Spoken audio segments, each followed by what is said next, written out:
ശക്തമായ തിരമാലയിൽ വർക്കലയിലെ ഫ്ലോട്ടിംഗ് ബ്രിഡ്ജിന്റെ കൈവരി തകർന്ന അപകടം. കടലിൽ വീണ് പരിക്കേറ്റവരെ ആശുപത്രിയിലേക്ക് മാറ്റി. സംഭവത്തിൽ മന്ത്രി മുഹമ്മദ് റിയാസ് ടൂറിസം ഡയറക്ടറോട് റിപ്പോർട്ട് തേടി. വൈകിട്ട് 5 മണിയോടെയാണ് അപകടമുണ്ടായത്. ശക്തമായ തിരമാലയിൽ ഫ്ലോട്ടിംഗ് ബ്രിഡ്ജിന്റെ വലതുഭാഗത്തെ കൈവരി പൂർണ്ണമായും തകർന്നു. ഫ്ലോട്ടിംഗ് ബ്രിഡ്ജിന്റെ മധ്യഭാഗത്തു നിന്നിരുന്ന 15 വിനോദസഞ്ചാരികൾ കടലിൽ വീണു. 60-ലധികം വിനോദസഞ്ചാരികളാണ് ഈ സമയം ഫ്ലോട്ടിംഗ് ബ്രിഡ്ജിലുണ്ടായിരുന്നത്. വിനോദസഞ്ചാരികൾ ലൈഫ് ജാക്കറ്റുകൾ ധരിച്ചിരുന്നു. ലൈഫ് ഗാർഡുമാരും മറ്റുള്ളവരും ചേർന്നാണ് കടലിൽ വീണവരെ രക്ഷപ്പെടുത്തിയത്. ഒരു 3 തിര പെട്ടെന്ന് വരെയായി അടിച്ച് അതെല്ലാം അടിച്ച് തെറിപ്പിച്ചിട്ട് എല്ലാവരും അപ്പുറത്ത് അടിച്ച രണ്ട് ഭാഗത്തായിട്ട്.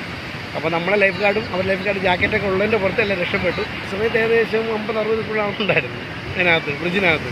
കാര്യം വൈകുന്നേരമല്ലേ, അവർ കാര്യം ശനിയാഴ്ച കൂടാണ്ട് ആൾക്കാർ തിരക്കുണ്ടായിരുന്നു. പരിക്കേറ്റവരെ ആദ്യം വർക്കലയിലെ താലൂക്ക് ആശുപത്രിയിൽ പ്രവേശിപ്പിച്ചു. പിന്നീട് 7 പേരെ മെഡിക്കൽ കോളേജിലേക്ക് മാറ്റി. ഒരു കോട്ടയം സ്വദേശിനിയും 4 ഹൈദരാബാദ് സ്വദേശിനികളും ഒരു തമിഴ്നാട് സ്വദേശിനിയുമാണ് ചികിത്സയിലുള്ളത്. ഇവർക്ക് ഗുരുതരമായ ആരോഗ്യ പ്രശ്നങ്ങൾ ഇല്ലെന്നാണ് ആശുപത്രി അധികൃതർ നൽകുന്ന വിവരം. അപകടത്തിൽ ടൂറിസം ഡയറക്ടർ അടിയന്തരമായി റിപ്പോർട്ട് സമർപ്പിക്കണമെന്ന് മന്ത്രി PA മുഹമ്മദ് റിയാസ് ആവശ്യപ്പെട്ടു. കൈരളി ന്യൂസ്, തിരുവനന്തപുരം.